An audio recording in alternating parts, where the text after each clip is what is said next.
하나님의 백성들이 강한 손으로 말씀하시고 또 부드러운 입술로 말씀하시는 하나님의 음성에 귀를 기울이지 않으면 어떤 결과를 가져오는가를 우리는 어제 말씀을 통해서 살펴보았습니다. 하나님의 백성들이 하나님의 말씀에 하나님의 음성에 귀를 기울이지 아니하고 불순종하면 반드시 우리의 육신에 고통이 찾아올 뿐만 아니라 우리의 영혼에 어둠이 찾아오는 그런 부정적인 결과를 그리고 참혹한 결과를 가져온다라고 어제 말씀을 나누었죠. 불순종한 하나님의 백성들의 결과, 이것을 우리가 어제 살펴보았습니다. 그러나 오늘 본문 말씀은 그 불순종한 하나님의 백성들에 대한 결과에서 그치지 않고 15절로 이어가면서 불순종하면 하나님의 백성들에게는 영혼의 어둠 가운데 삶의 고통이 찾아오는 것도 사실이지만 그러나 그것이 최종 결과는 아니다라고 오늘 우리에게 말씀해 주고 있습니다. 하나님의 백성들이 불순종한다 할지라도 그래서 그들의 삶 속에 고통과 영혼의 어둠이 찾아온다 할지라도 그것이 그들의 최종적인 결과는 아니다. 궁극적인 결과는 아니다라고 말씀하시면서 비록 그들이 그런 과정은 거치겠지만 정말로 하나님의 백성들에게 있어서의 궁극적인 결과가 무엇인지를 우리에게 말씀해 주면서 하나님의 백성들이 결국은 맞이하게 될 결과가 무엇인가를 오늘 본문 말씀은 우리에게 가르쳐주고 있는데 놀랍게도 그것은 회복이다 이렇게 말씀하고 있습니다. 자, 17절 말씀 한번 읽어볼까요? 17절 말씀 시작. 오래지 아니하여 레바논이 기름진 밭으로 변하지 아니하겠으며 기름진 밭이 숲으로 여겨지지 아니하겠느냐. 하나님은 불순종한 하나님의 백성들에게 영혼의 어둠 속에서 고통 가운데 살아가도록 그런 결과를 주시는 것은 사실이지만 그러나 오늘 17절 말씀은 그런 고통이 있고 영혼의 어둠이 있지만 오래지 아니하여서 어떻게 된다고 말합니까? 레바논이 기름진 밭으로 변화되겠다. 그리고 그 기름진 밭이 숲으로 여겨지겠다라고 말씀하시면서 곧 회복되어진다라고 하나님의 백성들은 오래지 않아 곧 회복되어진다라고 말씀하고 있습니다. 그 회복의 내용이 18절부터 이어지고 있는데 하나님께서 오래지 아니하여서 물론 영혼의 어둠과 육신의 고통 속에 그러한 과정을 겪겠지만 그들은 오래지 않아 회복되어지는데 어떤 회복을 주시는가? 그 회복은 영적인 회복이라고 18절이 말하고 있는데요. 읽어볼까요? 시작. 그날에 못 듣는 사람이 책의 말을 들을 것이며 어둡고 캄캄한 데에서 맹인의 눈이 볼 것이며 하나님께서 불순종한 하나님의 백성들에게 강한 손으로 부드러운 입술로 말씀하신 하나님의 말씀에 불순종한 그들에게 하나님께서 영혼의 어둠을 주셔서 하나님의 말씀의 책을 알아들을 수 없도록 하셨습니다. 보지 못하도록 하셨어요. 그런데 오래지 않아서 하나님은 그날에 못 듣는 사람이 책의 말을 다시 들을 것이다. 닫힌 계시였던 하나님의 말씀이 다시 그들의 귀에 열려지게 되고 닫힌 책이었던 그들의 하나님의 말씀이 이제 캄캄한 데서 맹인이 되었던 그들이 다시 보게 되는 이 변화는 육적인 변화라기보다는 환경의 변화라기보다는 내면적인 변화, 영적인 변화, 하나님께서 영적인 회복을 허락하여 주실 것이다 라고 말씀하고 있는 것이죠. 24절도 한번 볼까요? 24절 시작. 마음이 혼미하던 자들도 총명하게 되며 원망하던 자들도 교훈을 받으리라 하셨느니라. 영혼에 하나님께서 영적인 회복을 주시고 마음의 회복을 주셔서 마음이 혼미하던 자들도 총명하게 되고 원망하던 자들도 교훈을 받게 되는 영적인 회복을 하나님께서 오래지 않아 주실 것이다 라고 말씀하고 있는 것입니다. 그리고 하나님께서 주실 회복은 관계에 있어서도 하나님과의 관계도 회복된다는 것을 우리에게 보여주고 있는데 19절 말씀도 읽어볼까요? 19절 말씀 시작. 겸손한 자에게 여호와로 말미암아 기쁨이 더하겠고 사람 중 가난한 자가 이스라엘의 거룩하신 이로 말미암아 즐거워하리니. 여러분들은 무엇을 가지고 기뻐하시고 무엇을 가지고 즐거워하십니까? 사랑하는 부부가 서로 사랑을 하면 그 관계가 아주 돈독하고 그 관계가 정상적이면 아내로 말미암아 기뻐하고 남편으로 말미암아 기뻐합니다. 그런데 대부분의 요즘에 부부 관계, 그리스도인들뿐만 아니라 세상 사람뿐만 아니라 그리스도인들 가정도 부부 간의 관계가 원만하지 못한 모습을 많이 봅니다. 마치 그 모습은 고스란히 영적인 우리 신랑 예수 그리스도와 우리의 관계를 보여주는 듯 그렇게 느껴지기도 합니다. 같은 공간에 있기도 하고 부부로서의 법적 효력은 가지고 있지만 깊은 교제나 서로에 대한 깊은 애정, 사랑, 그리고 뜨거운 사랑 이런 것들은 없이 그냥 그렇게 살아가는 그런 부부 관계가 마치 우리의 영적인 신랑이신 예수 그리스도의 관계를 나타내 보여주는 것처럼 그렇게 느껴집니다. 그래서 남편은 다른 곳에서 기쁨을 찾고 아내는 다른 곳에서 즐거움을 찾죠. 그러나 그날이 되면 18절에 보니까 19절에 보니까 겸손한 자에게 하나님께서 고통과 어둠을 주셔서 겸손하게 된 자에게 기쁨을 더하시는데 뭐로 말미암아? 여호와로 말미암아. 이것이 얼마나 큰 회복인지 모릅니다. 하나님이 우리 옆에 계시고 그분으로 말미암아 내게 기쁨이 더하여지는 것. 그리고 하나님의 어떤 그런 징계 속에서 가난한 자가 된 그 하나님의 백성들에게 또한 뭐라고 말씀하십니까? 둘째 줄 읽어볼까요? 사람 중 가난한 자가 이스라엘의 거룩하신 이로 말미암아 즐거워하리니. 하나님께서 우리가 하나님과의 관계도 회복시켜 주셔서 우리가 처음 결혼했을 때 보면 얼마나 서로 사랑했고 기뻤습니까? 보기만 해도 즐거웠고 생각만 해도 기뻤습니다. 그래서 헤어지기 싫어서 결혼한 것 아니었습니까?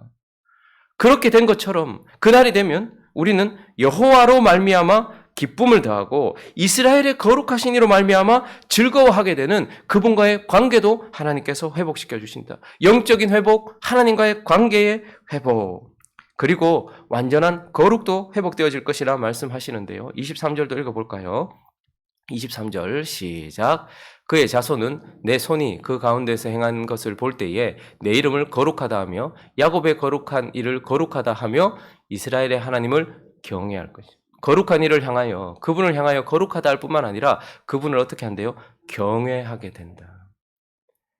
우리가 하나님을 향한 거룩도 회복되어진다라는 것을 보게 되어지는 것입니다. 자, 그런데 오늘 이 말씀을 통하여서 우리가 주목해야 봐야 될 것은 하나님의 백성들이 하나님의 말씀에 귀를 기울이지 않았어요. 강한 손으로 말씀하셔도 귀를 기울이지 않고 배우지 않았어요. 부드러운 입술을 통하여서 말씀하셔도 배우지 않고 하나님의 말씀에 귀를 기울이지 않았어요. 그랬던 백성들이 왜 어떻게 갑자기 이렇게 완전히 대전환이 일어나는가? 하나님의 백성들이 결국 귀를 기울이지 않아서 하나님의 말씀에 귀를 기울이지 않아서 영혼의 어둠이 찾아오고 그들의 삶에 고통이 찾아왔음에도 불구하고 그런 고통 가운데서 술 취한 사람처럼 영혼의 어둠 가운데서 술 취한 사람처럼 비틀비틀거리면서 하나님께서 우리에게 주신 그 길을 가지 않고 더러운 길을 가고 죄악된 길을 가던 우리, 그리고 바리새인들과 서기관들처럼 영혼의 어둠 가운데서 육신의 고통 가운데서 예수 그리스도의 원수로 행하던 우리가 어떻게 갑자기 이렇게 영적이고 내면적이며 관계적이고 거룩한 회복을 갑자기 이루게 됐냐 이 말입니다. 어떻게 이렇게 대전하니 이 29장 안에서 갑자기 14절까지는 그렇게 고통과 어둠 그리고 그런 절망이 갑자기 이렇게 회복으로 변화되었는가? 어떻게 이런 대전환이 일어났는가를 사실 오늘 본문 말씀이 우리에게 보여주고 싶어 하는 것입니다. 어떻게 그런 일들이 일어나는가? 무엇이 원인인가? 두 번째 우리가 살펴볼 것은 바로 하나님의 계획이라는 거예요. 하나님의 계획. 그런 사람들에게 뭐가 있는가? 하나님의 계획, 특별히 신학적인 용어를 사용해 보자면 작정과 예정이 그들 속에 있기 때문이다 라고 우리는 하나님께서 말씀하시는 말씀을 듣게 됩니다. 자, 15절 말씀 한번 읽어보겠습니다. 15절 말씀 시작. 자기의 계획을 여호와께 깊이 숨기려 하는 자들은 화 있을진저 그들의 일을 어두운 데서 행하며 이르기를 누가 우리를 보랴 누가 우리를 알랴 하니. 16절 처음에는 너희의 패역함이 심하도다 이렇게 돼요. 자, 보니까 15절에 자기의 계획을 여호와께 깊이 숨기려 하는 자들은 화 있을진저라고 말합니다. 역사적 배경으로 말해본다면 아수르라는 큰 무거운 짐 그리고 그 재난이 그들 가운데 고통이 그들 가운데 찾아올 때에 그들 마음속에 이것을 해결해 보기 위한 계획을 가지고 있었어요. 그래서 15절은 이것을 자기의 계획, 하나님의 말씀에 귀를 기울이지 않고 그래서 고통과 영혼의 어둠 가운데 있는 자들이 지금 이런 고통 가운데서 해결해 보려고 자기의 계획을 가지고 있었어요. 이 계획이 무엇이었습니까? 실질적으로는 애국과의 동맹을 통하여서 아수르를 해결해 보려고 하는 그런 애국과의 동맹을 하려는 계획이었어요. 그리고 이것을 영적으로 살펴보면 결국 사망과의 언약이요, 수월에 대한 언약. 그래서 결국 그들의 자기의 계획은 사망에 이르는 계획일 뿐만 아니라 영원한 수월에 들어가게 되는 계획. 그래서 16절은 패역한, 하나님 앞에 심히 패역한 잘못된 길을 가게 되는 계획을 그들이 가지고 있다라는 말입니다. 지금 주어진 상황 속에서 이 상황을 해결해 보려고 하는 어떤 목적을 향하여서 하나님의 백성들이 계획을 가지고 있다. 지금 이걸 말하고 있는 거예요. 그 계획이 애국과의 동맹을 위한 것이고 결국은 그러나 죽음을 향해 수호를 향해 가는 하나님 앞에 패역한 계획이지만 어쨌든 지금 초점이 뭐냐면 사람이 무엇인가 목적을 이루려고 하고 무엇인가 상황 속에서 어떻게 하느냐. 계획을 가지고 일하지 않느냐라고 지금 말하면서 이제 그런 그 사람들 앞에 서 있는 하나님에 대하여 16절 읽어보겠습니다. 16절 둘째 줄부터 읽습니다. 시작. 통이장이를 어찌 진흙같이 여기겠느냐? 지음을 받은 물건이 어찌 자기를 지은 이에게 대하여 이르기를 그가 나를 짓지 아니하였다 하겠으며 빚음을 받은 물건이 자기를 빚은 이에게 대하여 이르기를 그가 총명이 없다 하겠느냐? 하나님의 백성들을 향하여 자기 계획을 가지고 있는 존재라고 설명한 15절을 넘어서 16절에서는 이제 하나님에 대하여 그런 계획을 가지고 움직이는 피조물인 사람을 만드신 하나님에 대하여서 16절은 토기장이라고 표현하고 있어요. 그분을 토기장이다라고 표현을 하고 있고 또한 우리를 지으신 이라고 표현하고 있고 또 우리를 빚은 이라고 표현하고 있습니다. 성경이 그분을 토기장이라고 표현할 때마다 그분이 뭘 하는 분이라는 거예요.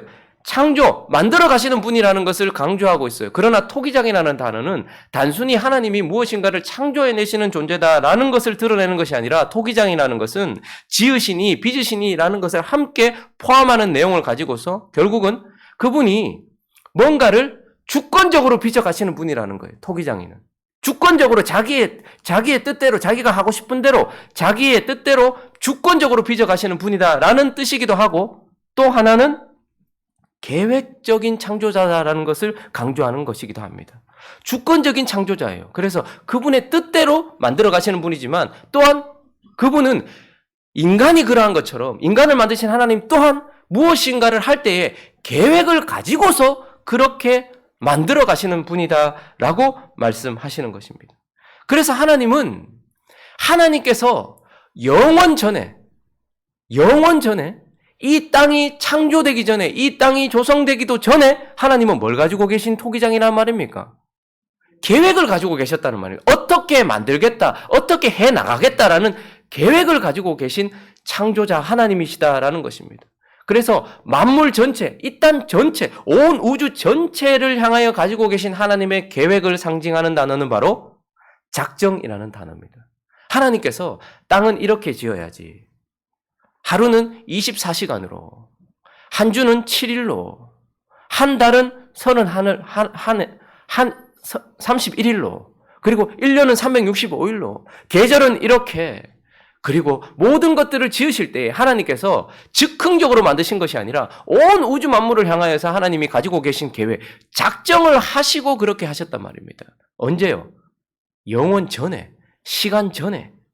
그리고 또 하나는 그 만물 가운데 하나님이 특별히 구별하신 존재인 하나님의 구원받을 백성들에 대한 계획도 가지고 계셨어요. 수많은 사람들에 대한 작정도 가지고 계시지만 그 사람들 가운데 몇을 구별하시고 선택하시고 구원하시고 회복하시기 위한 하나님의 백성들을 향한 계획을 가지고 계셨어요. 이것을 예정이라고 하는 것입니다. 그래서 저 세상 밖에 있는 사람들을 향하여 하나님은 작정을 가지고 계시고 교회 안에 있는 하나님의 백성들을 향하여 하나님께서는 시간 전에, 영원 전에 예정을 가지고 계셨다라는 것입니다. 그러면 우리가 어떻게 회복되는 것입니까?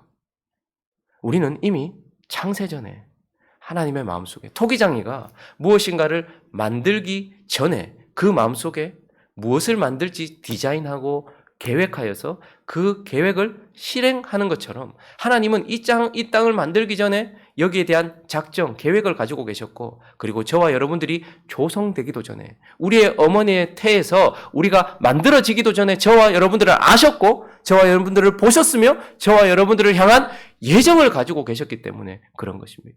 그러므로 우리가 어떻게 회복되는 것입니까? 왜 회복되는 것입니까? 그 불순종 가운데서 고통과 어둠 가운데 헤매고 있었던 술 취한 자처럼 예수 그리스도의 원수로 행하던 우리가 왜 회복되는 것입니까? 그렇지만 하나님은 이미 영원 전에 우리를 향하여서 우리를 구원하시고 회복하실 계획을 가지고 계셨기 때문이다라고 말씀하고 있는 것입니다.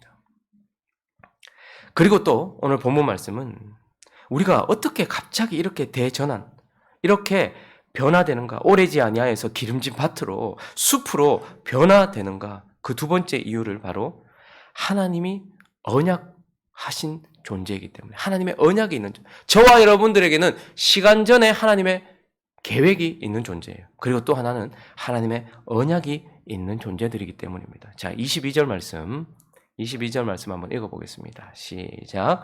그러므로 아브라함을 구속하신 여호와께서 야곱 족속에 대하여 이같이 말씀하시되 야곱이 이제는 부끄러워하지 아니하겠고 그의 얼굴이 이제는 창백해지지 아니할 것이며. 자, 또 하나 이렇게 말씀하시는데 이 표현 참 독특한 표현이 여기에 등장하고 있는데 아브라함에 대해서 아브라함을 구속하신 여호와 이런 표현이 잘 등장하지 않는데요. 이렇게 표현하고 있어요. 아브라함을 구속하신 여호와. 아브라함에 대하여 구속하셨다라고 말합니다. 여기 지금 아브라함과 야곱이 등장하고 있고 또 누가 등장하고 있습니까? 구속하신 여호와. 자, 아브라함을 구원하신 구원의 이름 여호와가 등장하고 있는데요. 여기서 아브라함 야곱이 등장하는 이유는 무엇일까요? 아브라함은 영원전에 구원받을 하나님의 백성들을 향해 가지고 계셨던 하나님의 계획을 실질적으로 시작하는 시작점에 서 있는 사람이 바로 아브라함입니다. 왜 생뚱맞게 하나님께서 갈대아 우르에서 우상을 섬기고 있었던 아브라함에게 찾아오셨을까요? 그것은 우리는 이해할 수 없지만 영원으로 거슬러 가보면 영원전에 하나님께서 하나님이 구원하실 하나님의 백성들에 대한 예정을 가지고 계셨단 말입니다.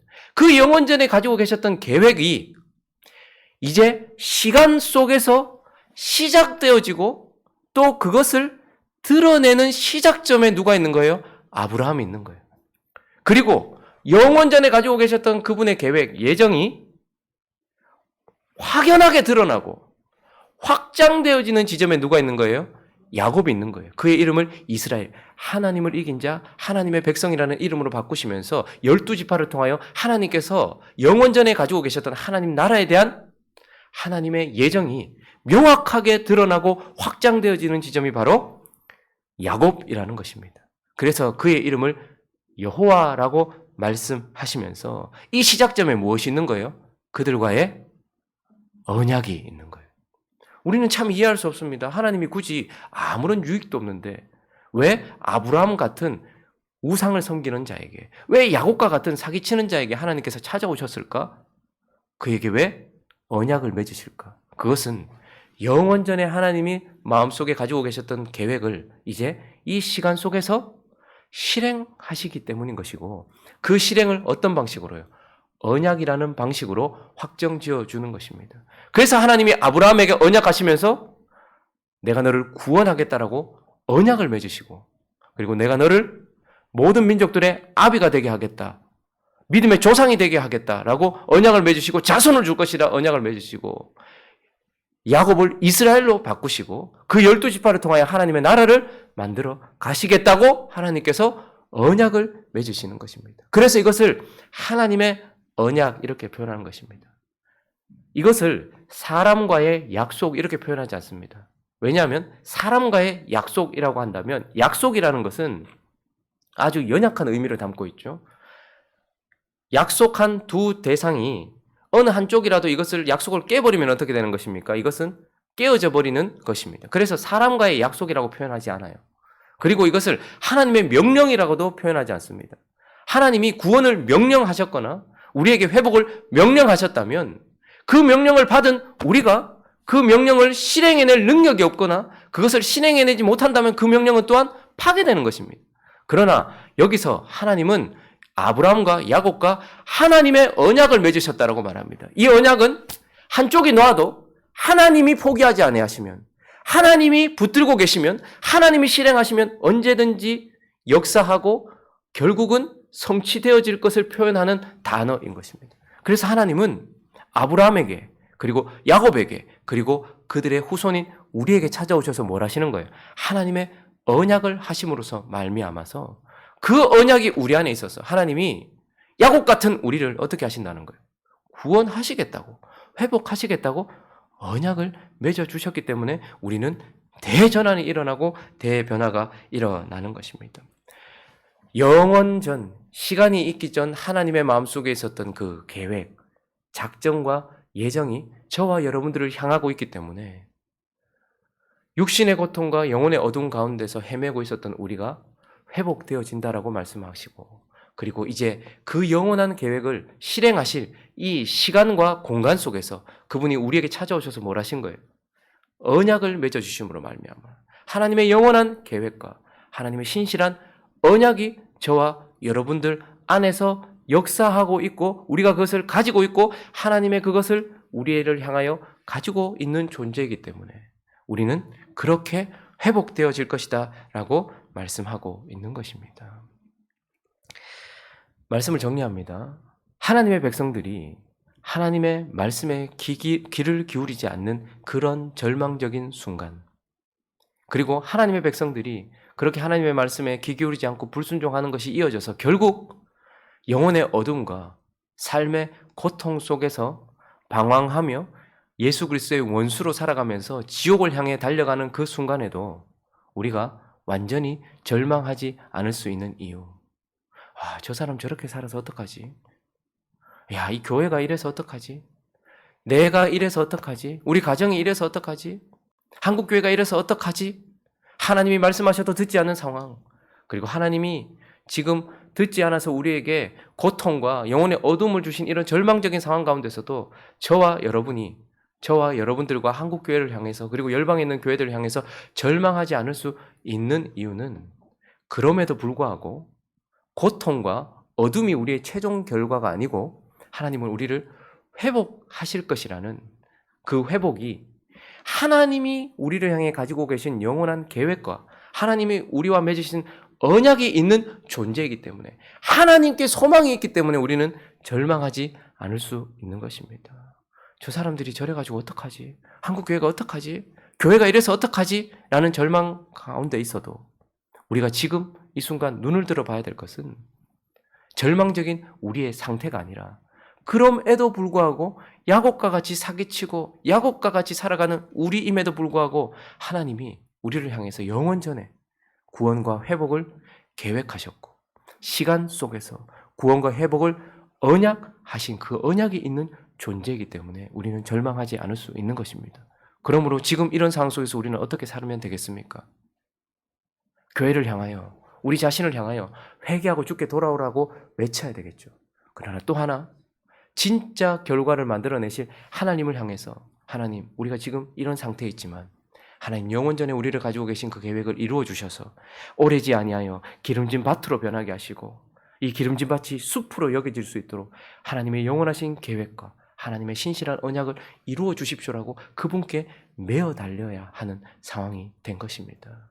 절망 가운데서가 아니라 소망 가운데서, 주여, 오래지 않아 이 일을 이루실 그 하나님 앞에 우리가 서 있습니다. 주님, 사람들을 보고 나 자신을 보면 절망스럽고 소망이 없고 변화될 기미가 없지만, 그러나 하나님께서 오늘 이 본문이 갑자기 전환된 것처럼 우리를 바꾸실 계획과 그리고 우리를 바꾸실 약속을 가지고 계시니 그 약속을 이루어 달라고 하나님께 매어 달려야 될 때라는 것을 기억하면서 절망 가운데서 사람들에게 회개를 외치고 절망 가운데서 소망을 가지고서 하나님께 부르짖는 저와 여러분이 되어서 오늘의 이 말씀, 오래지 아니하여 레바논이 기름밭으로 변하지 아니하겠으며 기름진 밭이 숲으로 여겨지지 아니하겠느냐라는 이 말씀이 우리의 내면 안에 먼저 이루어지고, 그리고 이 땅 가운데 이루어지기를 소망하며 기도하며 살아가는 저와 여러분 되시기를 예수 그리스도 이름으로 축원합니다.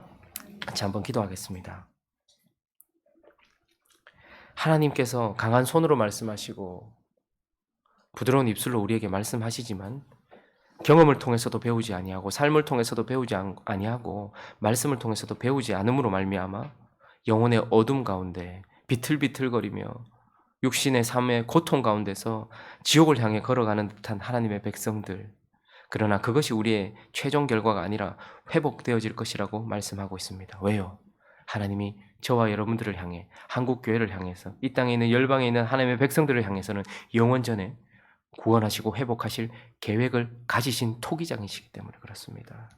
그리고 그분이 그것을 실행하시려고 이 시간과 공간 속에서 우리와 언약을 맺으셨단 말입니다. 그러므로 모든 절망적인 상황 가운데서 선지자들이 하나님께 메어달라 기도했던 것처럼, 사람들에게 소망을 둔 것이 아니라 하나님께 소망을 두고 기도했던 것처럼, 우리도 하나님, 부패하고 더럽고 추악한 우리 자신을 고쳐주시고, 한국교회를 고쳐주시고, 열방의 교회를 고쳐주시고, 우리의 가정을 고쳐주십시오. 주님 역사해 주십시오. 소망을 가지고 함께 기도하며 나아가도록 하겠습니다. 기도하겠습니다.